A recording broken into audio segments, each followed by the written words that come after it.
नमस्ते, मैं हूं पूनम गौड़ और आप देख रहे हैं oneworldnews.com की प्रस्तुति उन ग्रहों की बातें।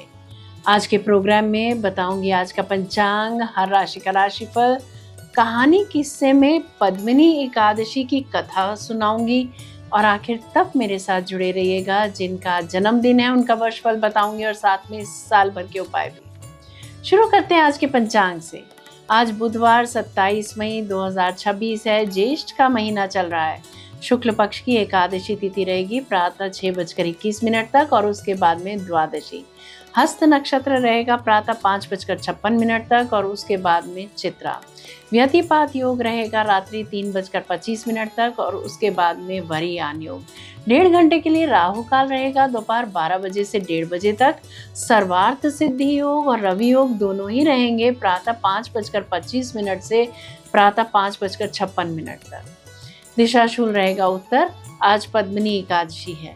पारण का जो समय रहेगा वो रहेगा 28 मई को प्रातः 5:25 से प्रातः 7:56 तक।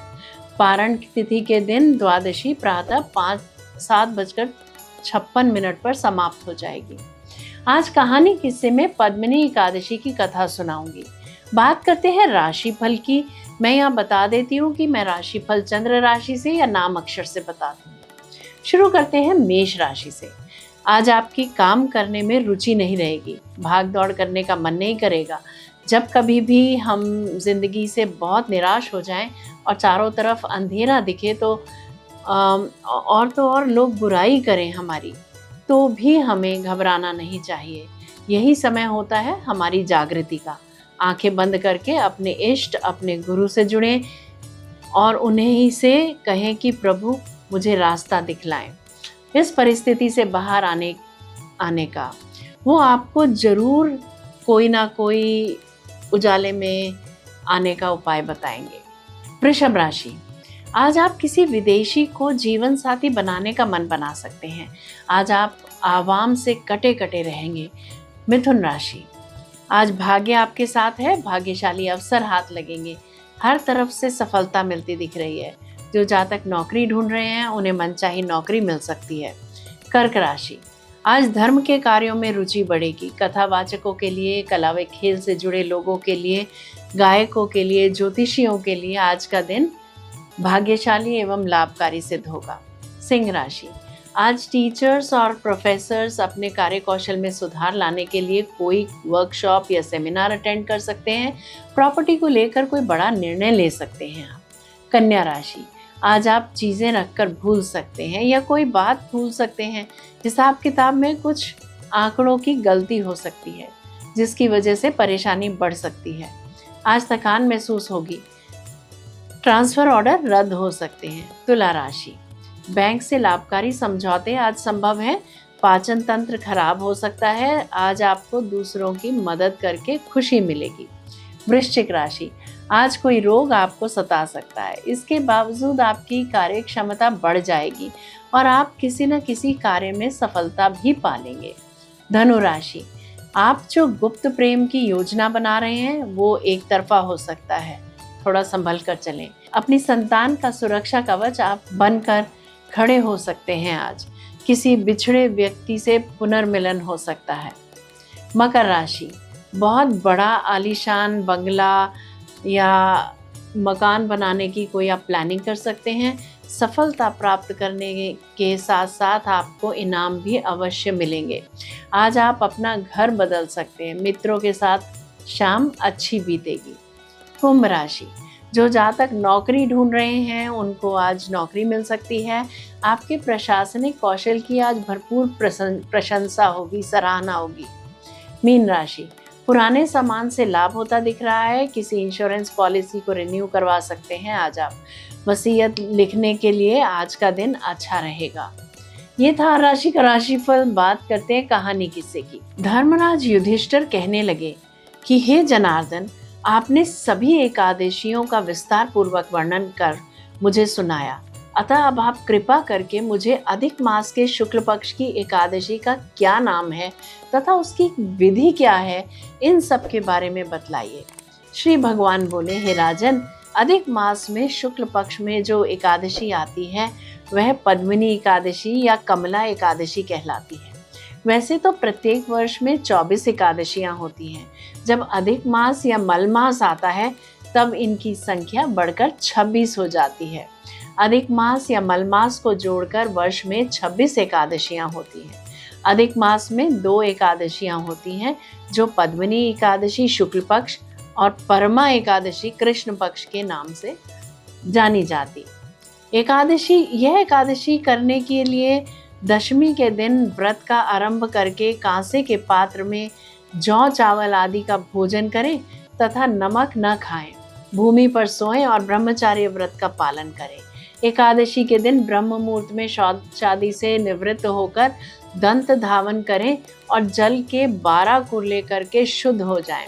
सूर्य उदय होने के पूर्व उत्तम तीर्थ में स्नान करने जाएं। इसमें गोबर, मिट्टी, तिल या कुशा व आंवले का चूर्ण से विधि पूर्वक स्नान करें।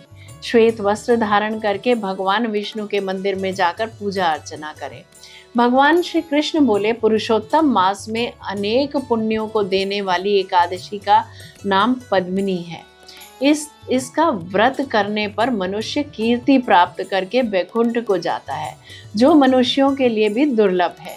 हे राजन, ध्यान पूर्वक इस कथा को सुनो। पद्मिनी, हे मुनिवर, पूर्व काल में त्रेता युग में है नाम का राजा के वंश में कि कृतवीर्य नाम का राजा महिष्मतीपुरी में राज्य करता था। उस राजा की 1000 परम प्रिय स्त्रियां थीं, परंतु उनमें से किसी को भी पुत्र नहीं था जो कि उनके राज्यभार को संभाल सके। देवता, पितृ, सिद्ध तथा अनेक चिकित्सकों आदि से राजा ने पुत्र प्राप्ति के लिए काफी प्रयत्न किए, लेकिन सब असफल रहे। तब राजा ने तपस्या करने का निश्चय किया। महाराज के साथ उनकी परम प्रिय रानी, जो इक्ष्वाकु वंश में उत्पन्न हुए राजा हरिश्चंद्र की पद्मिनी नाम वाली कन्या थी, राजा के साथ वन में जाने को तैयार हो गई। दोनों अपने मंत्री को राज्यभार सौंपकर राजसी वेश त्याग कर गंधमादन पर्वत पर तपस्या करने चले गए। राजा ने उस पर्वत पर 10,000 वर्ष तक तप किया, परंतु फिर भी पुत्र प्राप्ति नहीं हुई। तब पतिव्रता रानी कमल नयनी पद्मिनी से अनसुईया ने कहा, 12 मास के अधिक महत्वपूर्ण मल मास होता है, जो 32 मास पश्चात आता है। उसमें द्वादशी युक्त पद्मिनी शुक्ल पक्ष की एकादशी का जागरण समेत व्रत करने से तुम्हारी सारी मनोकामनाएं पूर्ण होंगी। इस व्रत के करने से भगवान तुम पर प्रसन्न होकर तुम्हें शीघ्र ही पुत्र देंगे। रानी पद्मिनी ने पुत्र प्राप्ति की इच्छा से एकादशी का व्रत किया। वह एकादशी जो निराहार रहकर रात्रि जागरण करती। इस व्रत से प्रसन्न होकर भगवान विष्णु ने उन्हें पुत्र प्राप्ति का वरदान दिया। इसी के प्रभाव से पद्मिनी के घर में कार्तवीर्य उत्पन्न हुए, जो बलवान थे और उनके समान तीनों लोकों में कोई बलवान नहीं था। तीनों लोकों में भगवान के सिवा उनको जीतने का सामर्थ्य किसी में भी नहीं था।